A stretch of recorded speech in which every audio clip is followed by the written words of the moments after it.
Halo semuanya, saya Eko Kurniawan. Sekarang kita akan bahas tentang variabel di Kotlin. Sebelumnya mungkin teman-teman udah pernah cobain ya. Sebelumnya kan kita praktiknya pakai bikin variabel seperti var, terus nama variabelnya. Nah, sekarang kita akan bahas tentang lebih detail apa aja variabel dan jenis-jenisnya di Kotlin. Nah, variabel itu apa sih? Variabel itu adalah tempat untuk menyimpan data. Nah, contohnya kalau misalnya kita masukkan kata Eko Kurniawan gitu ya, itu kan agak susah ya kalau di mana-mana kita harus menyebutkan Eko Kurniawan. Nah, lebih enaknya kita simpan di satu tempat yang bernama variabel dengan nama variabelnya misalnya nama. Jadi saat kita manggil nama itu langsung akan dapat datanya Eko Kurniawan. Jadi variabel itu sederhananya tempat untuk menyimpan data. Nah, itu kita sebut dengan variabel. Nah, di Kotlin variabel itu ada dua jenis. Yang pertama adalah mutable. Mutable itu artinya bisa diubah.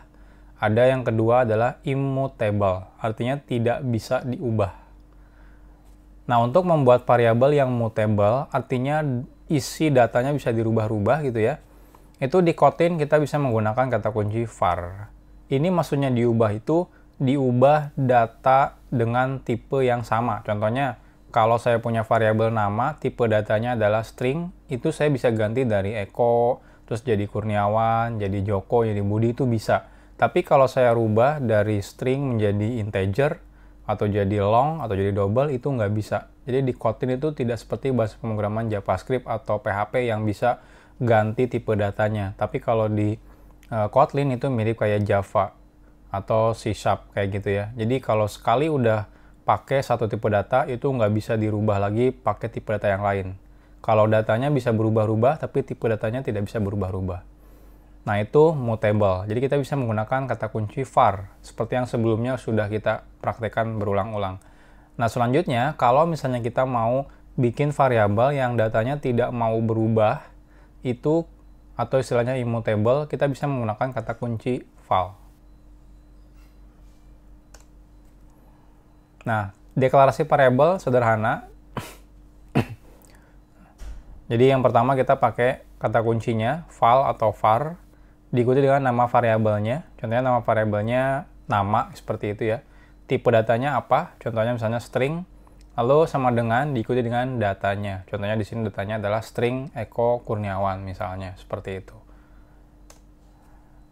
Nah, ini yang perlu kalian teman-teman perhatikan adalah direkomendasikan kalau kita bikin variabel itu variabelnya immutable dibandingkan kita menggunakan mutable. Jadi kalau dari saat kita bikin variabel, ini variabelnya nggak akan pernah berubah, itu pastikan pakainya immutable, jangan mutable. Kenapa? Karena immutable itu lebih aman, karena tidak akan berubah-ubah, dan juga terprediksi lah istilahnya. Dan itu emang sudah direkomendasikan dari manapun, itu kalau bikin variabel diusahakan immutable dulu, kecuali emang kalau kita butuh berubah-ubah baru pakai mutable.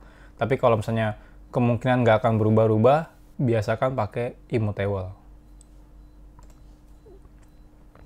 Nah, ini contohnya variabel yang mutable. Sebelumnya harusnya kita udah pernah nyobain ya. Jadi pakainya var, first name, echo, last name ini. Nah, kita bisa mengubah nih. Jadi last name-nya saya ubah menjadi Kurniawan Kennedy. Ini bisa dilakukan karena kita buat variabelnya dalam bentuk mutable menggunakan var. Nah, tapi kalau kita ubah menjadi immutable menggunakan val seperti ini, maka ini akan error ketika kita mengubah datanya. Kenapa? Karena immutable datanya tidak bisa berubah. Sekali kita udah set, itu tidak bisa kita ubah lagi. Nah, selain itu, deklarasi tipe data itu opsional. Opsional itu tidak wajib. Jadi, contohnya di sini file first name-nya adalah tipe datanya string. Di sini, last name saya tidak perlu menggunakan titik 2 string. Kenapa? Karena secara pintar si Kotlin udah tahu. Saat kita memasukkan tipe data di sini adalah string, maka dia akan berubah last name-nya menjadi string. Jadi kita sebenarnya nggak perlu secara eksplisit menyebutkan tipe datanya ini adalah string. Jadi ini harusnya lebih mempersingkat ya kalau kita lakukan seperti ini. Nah, biar lebih enak kita coba praktekkan.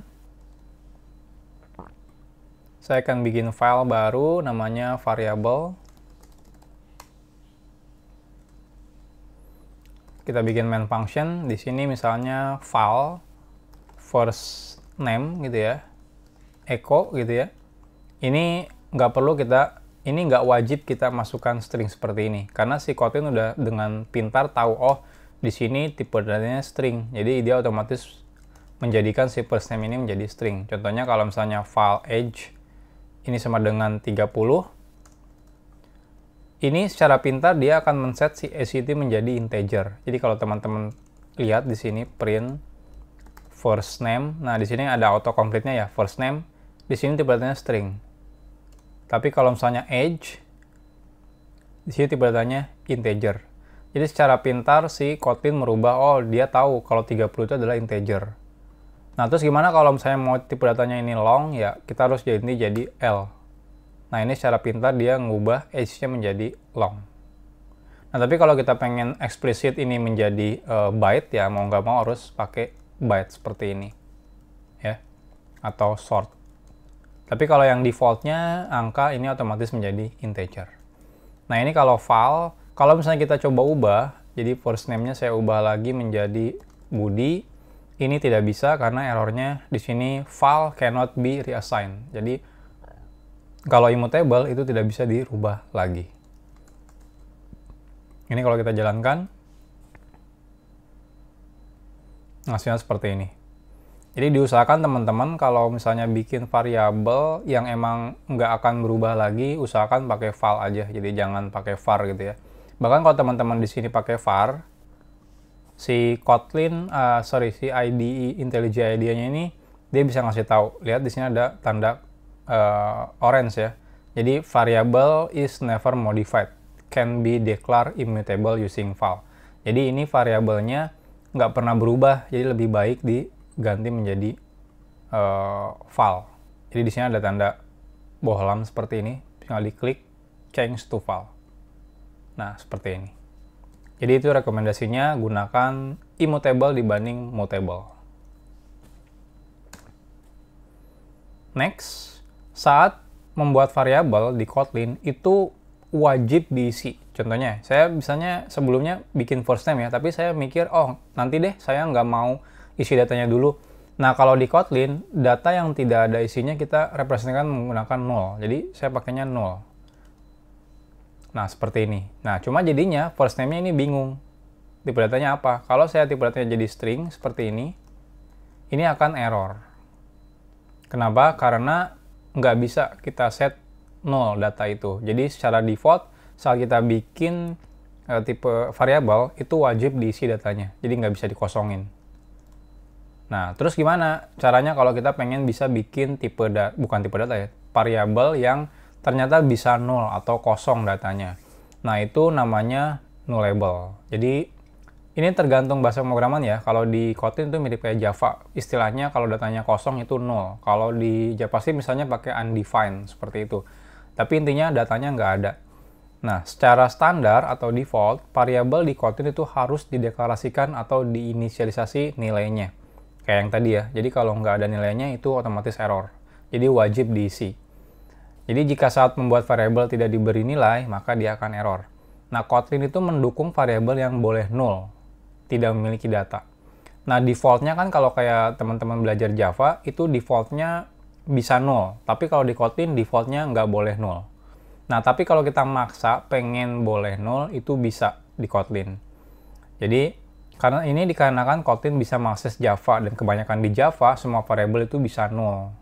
Nah, oleh karena itu, Kotlin tapi tidak merekomendasikan saat kita bikin nullable variabel. Nah, kalau misalnya kita maksa pengen si variabel ini boleh null, maka kita bisa menggunakan tanda tanya seperti ini setelah tipe datanya. Nah, penggunaan fitur ini tidak direkomendasikan ya, jadi dilakukan di Kotlin tuh nggak direkomendasikan.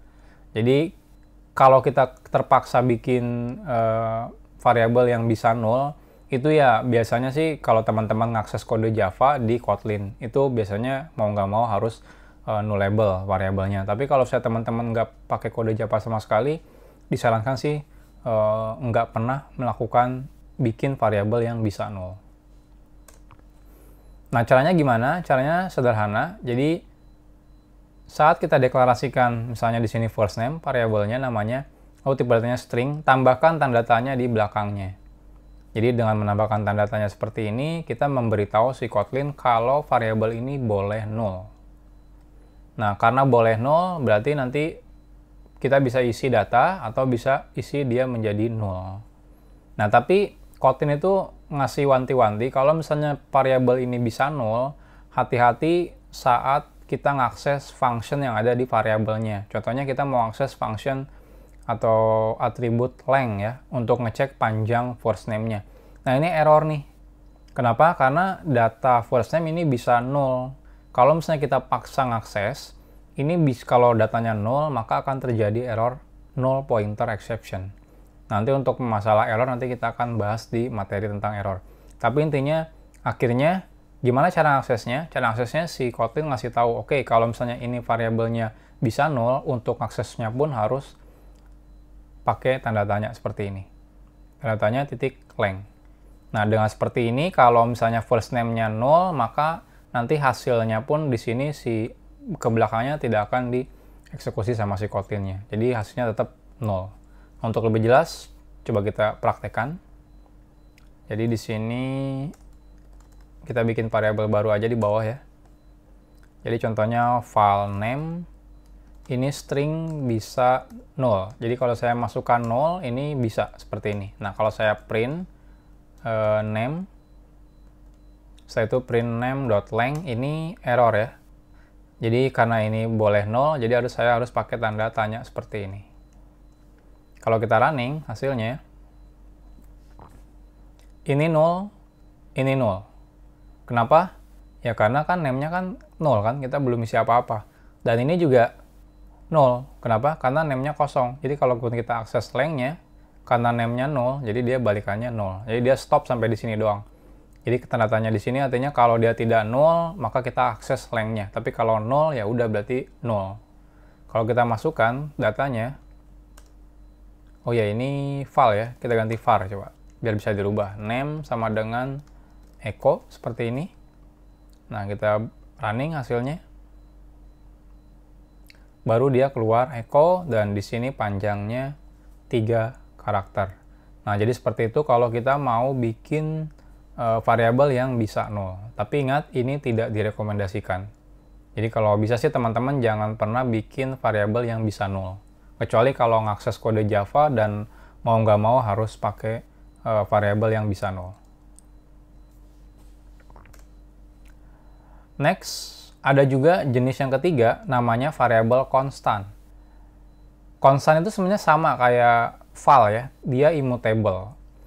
Dan konstan itu wajib val sebenarnya. Jadi sebenarnya ini agak aneh sih. Kita udah ada immutable tapi ada lagi konstan. Terus apa bedanya gitu ya. Nah, ini cuma agak ngebingungin. Saya waktu pertama belajar juga agak aneh. Loh, kok kan udah ada immutable val, ngapain ada konstan juga gitu ya. Padahal kan bisa pakai immutable val juga gitu. Nah, kalau konstan adalah immutable data yang bisa diakses untuk keperluan global. Jadi biasanya itu konstan itu digunakan untuk keperluan global. Jadi bisa diakses dari mana aja. Ya mungkin teman-teman sekarang belum kepikiran. Tapi kalau misalnya nanti ketika udah kenal object oriented programming, nanti teman-teman mungkin bakal kepikiran menggunakan si variabel konstan seperti ini. Jadi global artinya bisa diakses dimanapun. Untuk menandai bahwa variabel tersebut adalah konstan, biasanya menggunakan uppercase. Jadi ini nggak wajib sih ya. Jadi teman-teman bisa aja pakai camel case, jadi atau lowercase gitu ya, bikin nama konstannya atau nama variabelnya. Tapi biasanya orang-orang itu banyak kalau bikin konstan di Java atau di Kotlin itu menggunakan uppercase. Ini untuk ngasih tahu kalau ini konstan loh gitu, datanya nggak akan pernah berubah. Dan biasanya memang dipakai untuk global, keperluan global gitu ya. Maksudnya global tuh bisa diakses dari manapun. Nah, contohnya gimana? Nah, contohnya seperti ini. Nah, ini yang membedakan. Kalau variabel biasanya di dalam main programnya, tapi kalau konstan biasanya di luar karena bisa diakses dari manapun. Dan biasanya di depannya harus ada cons. Nah, konstan ini wajib pakai val, nggak bisa pakai var. Jadi emang konstan itu ya immutable data yang buat diakses untuk global. Contohnya misalnya di sini saya menambahkan app untuk menyebutkan nama aplikasinya. Atau di sini ada juga version untuk menyebutkan si versi si aplikasinya. Oke, kita coba langsung praktekkan. Jadi biasanya kalau konstan itu sebenarnya bisa di sini. Jadi kalau misalnya di sini kelihatan ada errornya. Sorry, mana ya? Nih, constant is not applicable to local variable. Jadi constant itu emang digunakan untuk kebutuhan global, bisa diakses dari mana aja. Jadi bukan untuk di dalam si program kita. Jadi di sini const val. Kalau kita ganti var, oke bentar ya, saya val misalnya app application sama dengan misalnya belajar Kotlin, constant version misalnya misal aja 001. Nah ini kalau kita ganti var, lihat ini error. Jadi constant itu tidak boleh menggunakan var, jadi wajib val. Ya sebenarnya agak aneh sih ya. Kenapa nggak langsung const aja gitu ya? Udah gini doang gitu ya. Harus ada val juga, padahal wajib val gitu ya. Ya tapi ya udah seperti itu Kotlinnya. Jadi const val nama si konstannya. Ini nggak wajib uppercase, teman-teman bisa application gitu seperti ini. Cuma biasanya biar nandain kalau ini adalah konstan itu biasanya pakai uppercase. Jadi application misalnya. Nah, sekarang kita bisa akses di sini print line pakai string application titik 2 misalnya version. Nah, seperti ini. Jadi ini kegunaan dari si konstan untuk bikin variabel global yang bisa diakses dari mana saja. Nah, hasilnya sama seperti ini. Jadi itu jenis-jenis variabel. Ada immutable menggunakan val, ada mutable menggunakan var, atau yang buat diakses dari manapun itu menggunakan konstan. Oke, mungkin sekian materi sekarang, lumayan kepanjangan ya. Nextnya kita akan bahas tentang tipe data array.